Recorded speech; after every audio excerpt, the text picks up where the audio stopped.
ভর্তা লাভার বন্ধুদের জন্য আজ আমি একটি মাছের লেজের ভর্তার রেসিপি শেয়ার করব। আশা করি রেসিপিটি আপনাদের কাছে ভালো লাগবে।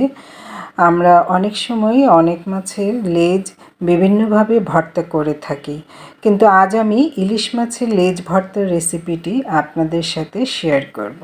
চলুন ভিউয়ার্স, শুরু করা যাক। আমি এখানে একটি লেজ নিয়ে নিয়েছি আর কিছুটা শুকনো মরিচ আর পেঁয়াজ কুচি। আমি মাছের লেজটিতে লবণ আর হলুদ মাখিয়ে তেলে ভেজে নেব, সেই কারণে আমি হলুদ লবণ মাখিয়ে রেখে দিচ্ছি। মাছের গায়ে হলুদ নাকি লেজের গায়ে হলুদ। তো এবার আমি তেল দিয়ে দিলাম প্যানে। তেলটা গরম হয়ে এলে দিয়ে দেব লেজটা। খুব বেশি গরম তেলে দিতে যাবেন না, একটু মিডিয়াম গরম তেলে দিলে মাছটা ভালোভাবে ভাজা হবে।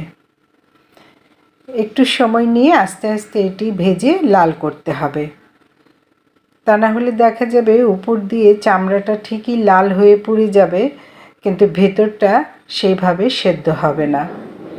তো এইভাবে আমি কিছুক্ষণ নেড়ে চেড়ে লেজটা আমি দিয়ে দিলাম পেঁয়াজ কুচি আর শুকনো মরিচ। পেঁয়াজটা আপনার যে যেমন খেতে বেশি পছন্দ করেন সেই আন্দাজে দিয়ে নেবেন। শুকনো মরিচের ঝালটাও আপনারা আপনাদের টেস্ট অনুযায়ী কম বেশি করে দিয়ে নেবেন। এবার মিডিয়াম আঁচে আমি ভেজে নিচ্ছি সবগুলো। একটু সময় নিয়ে দেখুন লাল হয়ে এসেছে, মাছটাও ভাজা হয়ে এসেছে, পেঁয়াজটাও লাল হয়ে এসেছে, শুকনো মরিচটাও ভাজা হয়ে এসেছে। এবার আমি একটি প্লেটে তুলে নিলাম। ইলিশ মাছের লেজে অনেক কাটা আমরা সবাই জানি, তাই একটু সময় নিয়ে ভালোভাবে আস্তে আস্তে করে এই কাটাগুলো বেছে ফেলে দিতে হবে। আমি একটু ঠান্ডা হওয়ার পর মাছের কাটাগুলো ফেলে দেব বেছে।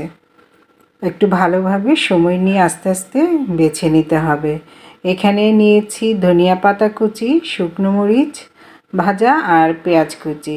সামান্য স্বাদ মতো লবণ দিয়ে দিলাম, কারণ ভাজার সময় আমি একটু লবণ দিয়েছিলাম, সেই কারণে লবণের পরিমাণটা একটু আন্দাজ করে প্রথমে কম দিয়ে নেবেন, তারপরে টেস্ট করে যদি লাগে পরে দিয়ে নেবেন।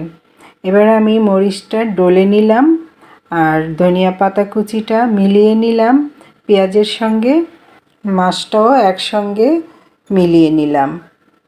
ব্যাস, আমার ভর্তা প্রায় হয়ে এসেছে। এবার সরিষার তেল দেওয়ার পালা। কাঁচা সরিষার তেল, আমি ওই মাছটা ইলিশ মাছ যে সরিষার তেলে ভেজেছিলাম সেই তেলটা দিয়ে নিয়েছিলাম। তো ভিউয়ার্স, ভিডিওটি কেমন লেগেছে?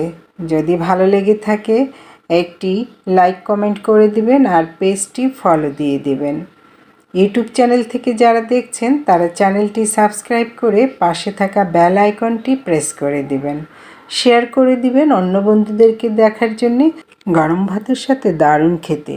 ভিউয়ার্স, আজ এই পর্যন্তই। আবার দেখা হবে নতুন রেসিপিতে। ভালো থাকুন। আসসালামু আলাইকুম। আল্লাহ হাফেজ।